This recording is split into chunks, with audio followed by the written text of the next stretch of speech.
শুধুমাত্র ওআইসিভুক্ত দেশগুলোতে যেই পরিমাণ জাকাত হয় সেটার পরিমাণ হলো $600 বিলিয়ন। আমাদের দেশে সেই জাকাতের টাকা আনার কোনো প্রপার ওয়ে সেভাবে নাই।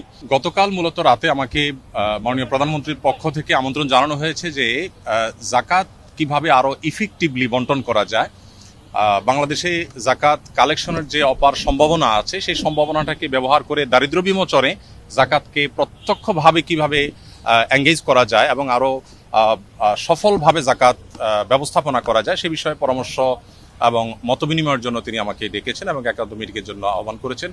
তো আমরা যেহেতু আপনারা জানেন আসুন্নাহ ফাউন্ডেশনের মাধ্যমে আমরা জাকাত নিয়ে কাজ করে থাকি বিগত 6-7 বছর যাবত, এবং শুধু গত 1 বছরের হিসেব অনুযায়ী আমাদের মাত্র 13 কোটি টাকা খরচ করে আমরা 2100 বেকার তরুণ তরুণীকে আমরা পৃথকভাবে স্কিল ডেভেলপমেন্টমূলক প্রশিক্ষণ দিয়ে তাদেরকে আমরা কর্মসংস্থানের ব্যবস্থা করে দিয়েছি। এখন আমাদের সেই 2100 এক সময়ের বেকার তরুণরা 42 কোটি টাকা পার ইয়ার, তারা গত 1 বছরে তারা 42 কোটি টাকা কামাই করেছে। তার মানে প্রতি বছর এটা আস্তে আস্তে বাড়বে, বই কমবে না।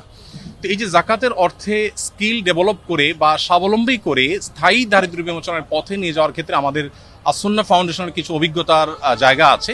সেই জায়গা থেকে আমরা কিছু পরামর্শ, কিছু মত আমরা দেওয়ার চেষ্টা করছি মাননীয় প্রধানমন্ত্রীকে, এবং সেই মতগুলো তিনি শুনে তিনি খুবই খুশি হলেন এবং তিনি আমাদেরকে মাননীয় মন্ত্রী ধর্মমন্ত্রী মহোদয়কে এবং অন্যদেরকে সংশ্লিষ্টদেরকে নির্দেশ দিয়েছেন যে যেন জাকাত নিয়ে সরকারের জায়গা থেকে আরো ইফেক্টিভলি কিভাবে জাকাত বন্টনকে আরো সুশৃঙ্খলভাবে করা যায় এবং আরো ইফেক্টিভলি করা যায় সেই সম্ভাবনাগুলোকে খুঁজে বের করার জন্য তিনি নির্দেশ দিয়েছেন।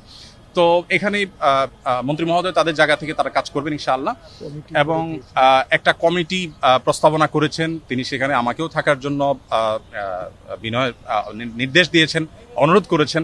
আমি ওনাকে বিনয়ের সাথে যদিও বলেছি যে এখানে বাইতুল মাল খতিব আছেন, আরো অনেকে আছেন, তারপরেও তার একান্ত অনুরোধে ইনশাআল্লাহ আমি হয়তো থাকার চেষ্টা করব। দিন শেষে মূলত আমি আমার জায়গা থেকে যে প্রস্তাবনাটা দিয়েছি সেটা হলো যে এখন যেভাবে মানুষ যার যার মতো জাকাত দিচ্ছে এটা তো আছেই, এর পাশাপাশি চ্যারিটি প্রতিষ্ঠানগুলো যারা জাকাত কালেক্ট করছে তাদেরকে যদি একটা রেগুলেটরি জায়গা থেকে গভর্নমেন্ট যদি কিছু পলিসি করে দেয় এবং কে কতটা ইফেক্টিভলি কাজ করছে এটা একটা কম্পিটিশন যদি তৈরি করে দেয়, শুধুমাত্র ওআইসিভুক্ত দেশগুলোতে যেই পরিমাণ জাকাত হয় সেটার পরিমাণ হলো $600 বিলিয়ন, 45 লক্ষ কোটি টাকা পার ইয়ার শুধুমাত্র ওআইসিভুক্ত দেশগুলোতে জাকাত হয়। আমাদের দেশে সেই জাকাতের টাকা আনার কোনো প্রপার ওয়ে সেভাবে নাই।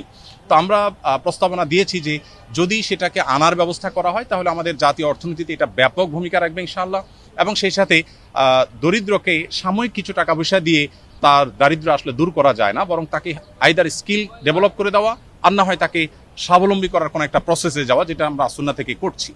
তো এই কমিটিতে কয়জন থাকবে এটা এখনো পুরোপুরি চূড়ান্ত হয় না। 5-7 জনের একটা কমিটি হবে। সভাপতি মাননীয় মন্ত্রী ধর্মমন্ত্রী মহোদয়, তার সভাপতিত্বে কমিটি হবে, এবং বাইতুল কারমুল খতিব মহোদয়কে প্রস্তাবনা পাঠানোর জন্য মাননীয় প্রধানমন্ত্রী বলেছেন তিনি থাকবেন। আর আমাকে যেহেতু তিনি অনুরোধ করেছেন আমি হয়তো থাকার চেষ্টা করবো। সেই সাথে ইসলামী অর্থনীতি বিশেষজ্ঞ হিসাবে আমরা দেশ থেকে দেশের বাইরে থেকে 1-2 জনের নাম প্রস্তাব করেছি। তাদের সবাইকে নিয়ে হয়তো কমিটি গঠন হবে, কমিটি একটা সুপারিশ করবে, এবং এইটা কোনো গভর্নমেন্ট সবার কাছ থেকে জাকাত কালেক্ট করবে বাধ্যতামূলক গভর্নমেন্টকে দিতে হবে ব্যাপারটা সেরকম না। আমার প্রস্তাবনা ছিল যে জাকাত বিভিন্ন অর্গানাইজেশন নিচ্ছে, প্রতিষ্ঠান নিচ্ছে, শুধু রেগুলেটরি জায়গা থেকে গভর্নমেন্ট কাজ করবে, যেটা প্রপার ইউটিলাইজ হচ্ছে কিনা এবং যেন যথাযথ ব্যবহার এবং কম্পিটিশন হয় আরো ইফেক্টিভলি যেন ইউজ হয় সেই জায়গা থেকে গভর্নমেন্ট কাজ করবে।